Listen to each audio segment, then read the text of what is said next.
안녕하세요. 영어 독립 채널 솔트 잉글리시 코치 데니입니다. 영어 독립 채널 솔트 잉글리시는 당신의 영어 독립을 전합니다. 오늘은 짧은 시간 동안 간접 의문문에 대한 이야기를 나눠보려고 하는데요. 간접 의문문 역시 우리가 영어를 배우고 익히는 과정 가운데서 반드시 배우지만 그 알맹이를 배우지 못하는 토픽 중에 하나입니다. 이 알맹이를 배워야 우리가 간접 의문문을 잘 사용할 수 있고 영어를 잘 사용할 수 있게 됩니다. 오늘 짧은 시간 동안 간접 의문문의 어순, 뉘앙스, 그리고 우리가 간접 의문문을 왜, 언제, 어떤 상황에서 사용하는지 에 대해서 설명드려 봄으로써 우리가 성장하고 우리의 영어가 유창해지는 유익한 시간 만들어 보도록 하겠습니다. 우리가 영어를 익히고 배우는 과정 가운데서 간접 의문문을 배우기는 하지만 보통은 시험 문제에 대비하여 간접 의문문의 어순 정도만 확인하고 넘어가는 경우가 대부분인 것 같습니다. 정작 간접 의문문이 무엇인지, 우리가 간접 의문문을 왜 사용하고 어떤 상황에서 사용하는지는 배우지 않고 익히지 않고 넘어간다는 것이죠. 회화 수업을 하면서 성인이든 학생이든 가리지 않고 이 토픽에 대하여 수업을 할 때 항상 물어보는 질문이 있습니다.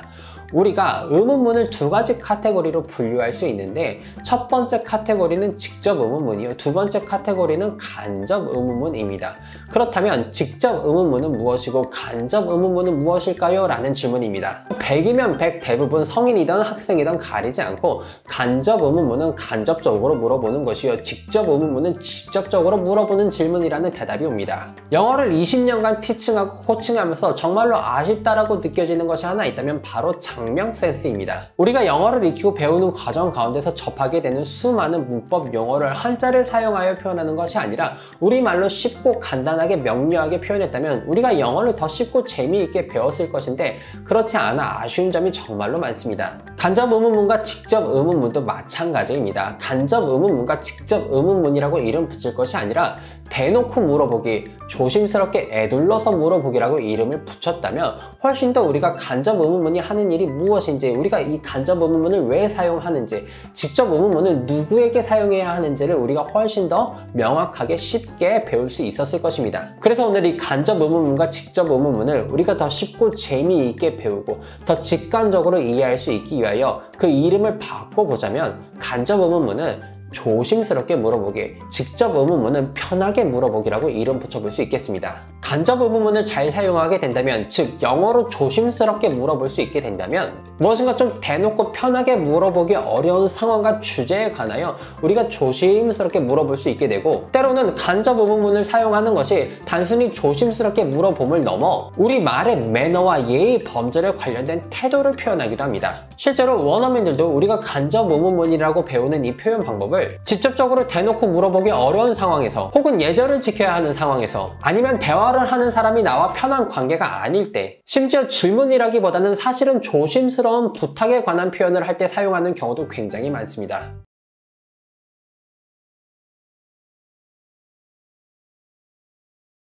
Terry, I know that I haven't worked here very long, but I was wondering, do you think it would be possible if I got a $100 advance on my salary?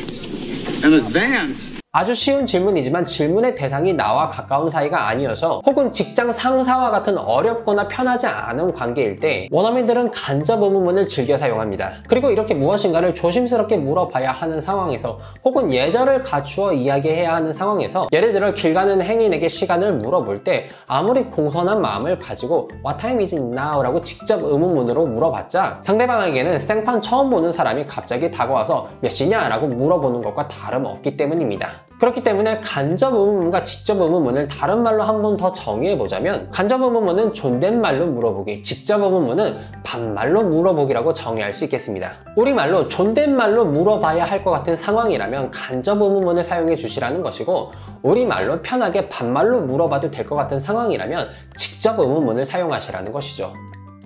간접 의문문은 조심스럽게 물어보기, 예절 있게 물어보기, 존댓말로 물어보기라고 이미 설명을 드렸습니다. 그리고 우리가 무엇인가를 조심스럽게 말할 때 전 세계에 공통적으로 적용되는 행동 코드가 하나 있습니다. 바로 한 번에 훅 들어가지 않기입니다. 썸 타는 연인들이 스킨십을 할 때 한 번에 훅 들어가는 것이 아니라 조심스럽게 한번 진도를 빼봅니다. 손을 잡을까 말까 하다가 조심스럽게 손가락이 닿여도 여자가 손을 빼지 않으면 그제서야 한번 손을 은근히 잡아본다 라는 것이죠. 뜨거운 국물을 마실 때 한 번에 훅 들어가면 식도가 타 들어가는 고통을 경험할 수도 있기 때문에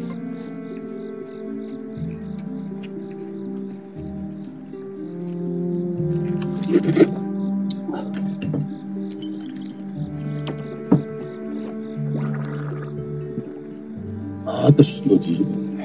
뜨거운 국물을 마시기 전에 후후 불어가면서 긴장감과 뜨거움을 식혀주는 준비 동작이 있습니다. 간접 의문문도 막바로 질문으로 들어가는 것이 아니라 질문 앞에 붙여주는 사족이 늘 있습니다. 우리말도 마찬가지입니다. 처음 보는 사람에게 대뜸 다가가서 몇 시냐라고 물어보는 것이 아니라 실례합니다, 죄송한데요, 혹시요 라는 사족을 붙인다라는 것이죠. 실례합니다, 죄송합니다 라고 사족을 붙이고 난 이후에 혹시 몇 시인지 알려주실 수 있으신가요? 라고 질문을 한다는 것이죠. 마찬가지로 영어라는 언어도 무언가를 조심스럽게 물어볼 때, 즉 간접 의문문을 사용할 때 막바로 질문을 던지는 것이 아니라 Can you tell me 혹은 Could you tell me, Do you know 같은 사족을 붙여줍니다. 이렇게 훅 들어가지 않고 앞에 사족을 붙여주는 것만으로도 이미 충분한 예절의 표현이 됩니다. 훅 들어가는 게 아니라 조심스러운 예비 동작이 있기 때문입니다.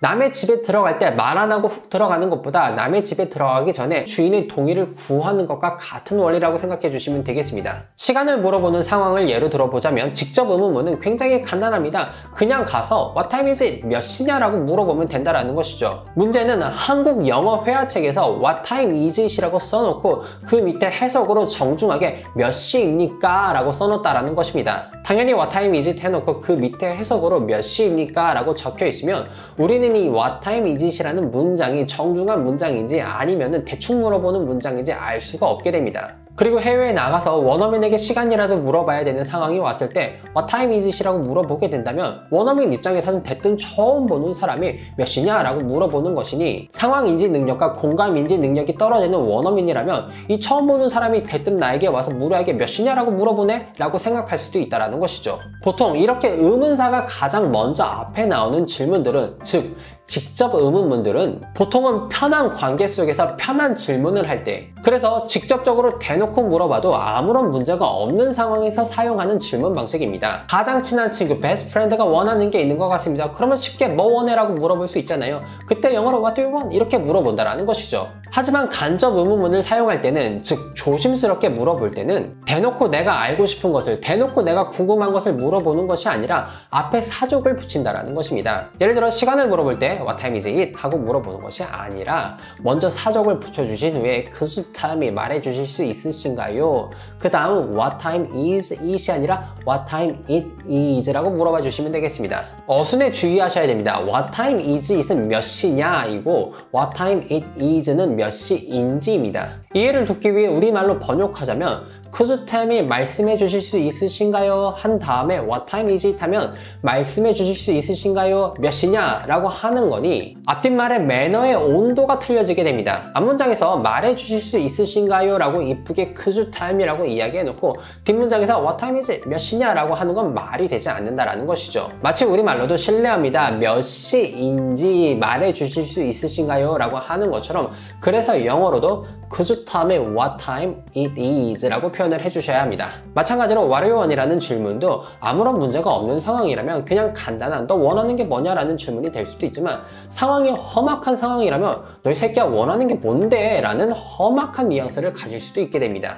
하지만 정말로 화가 나는 상황에서도 한번 꾹 내린 다음에 예절 있게 물어보고 싶다면 Can you tell me? 이야기해 줄 수 있어? What you want to? 라고 표현해 주시면 되겠죠. 몇 가지에만 더 들어보도록 하겠습니다. 직접 의문문으로 What time does the movie start? 라고 물어본다면 영화 같이 보는 친구한테 편하게 야 영화 몇 시에 시작하지? 라는 질문이고, 간접 의문문으로 Do you know what time the movie start? 라고 물어보게 된다면 시사회에 갔더니 광고만 계속 나오고 화장실은 가고 싶은데 영화는 언제 시작하는지 모르니 옆에 있는 사람에게, 처음 보는 사람에게 정중하게 물어보는 거죠. 혹시 몇 시에 시작하는지 아시나요? 이런 식으로요. 직접 의문문으로 What do you mean? 이라고 물어본다면 그래서 뭐 하고 싶은 말이 도대체 뭐야? 라는 굉장히 직접적인 질문이고, 간접 의문문으로 Please explain what you mean? 이라고 표현한다면 CS 상담 직원이 고객의 항의 전화를 받고 고객의 항의 내용을 다시 한번 확인하기 위해서 물어보는 질문입니다. 직접 의문문으로 Where can I find Julia? 라고 물어본다면 줄리아 어디서 만날 수 있어? 줄리아 어디서 찾을 수 있어? 라는 캐주얼한 질문이지만, 간접 의문문으로 Can you tell me where I can find Julia? 라고 물어본다면 생전 처음 보는 사람에게 줄리아가 어디 있는지 저에게 말씀해 주실 수 있으신가요? 라는 정중한 질문이 됩니다.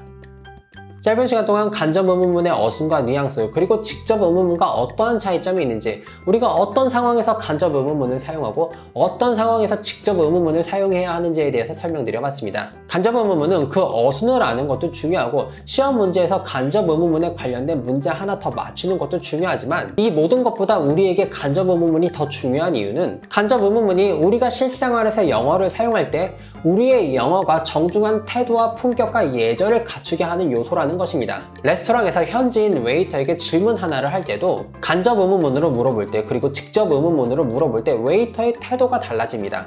가는 말이 고와야 오는 말이 고와지는 것이죠. 이 영상을 통하여 영어 독립군 한 분 한 분의 예절 있고 품격 있는 영어 완성에 도움이 될 수 있다면 행복하겠습니다. 항상 중요한 내용인데 압축적으로 설명드릴 수밖에 없어서 아쉬움이 많이 남습니다. 하지만 궁금하신 내용 댓글 남겨주시면 정성과 친절 가득한 답변 올려두도록 하겠습니다. 오늘도 우리의 영어가 성장하는 유익한 시간 솔트 잉글리시 코치 데니였습니다.